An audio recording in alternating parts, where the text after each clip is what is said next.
Espera, ¿y tu carta es? ¿El 2 de corazones? Bueno, no os lo podéis perder, tenéis que venir a ver el festival, que hoy lo que vais a encontrar es magia en Sarria. Unha maxia que se atopa dentro do Festival de Maxia Vila de Sarria, que volve encher a localidade de Ilusión do 16 ao 19 de agosto.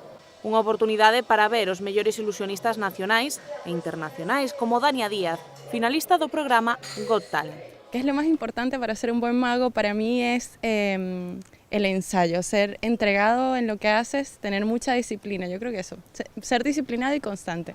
Maxia para toda a familia que terá lugar no interior ou aire libre, como nas terrazas do Malecón ou na Praza do Concello.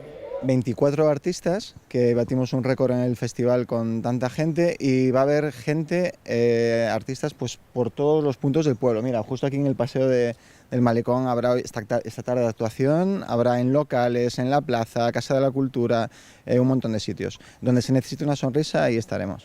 Porque a ilusión é o único que non se perde nesta cita que xa celebra a súa 13ª edición. Todos los años es diferente, aunque el festival es festival de magia, cada año es distinto, entonces la novedad pues será el público nuevo que venga a verlo, que viene mucha gente de fuera, y los artistas pues evidentemente que también vienen por primera vez aquí. Yo espero que se emocione, que se sorprenda y que se ría un montón, se lo pase genial. Unha cita que deixará a todo o mundo coa boca aberta.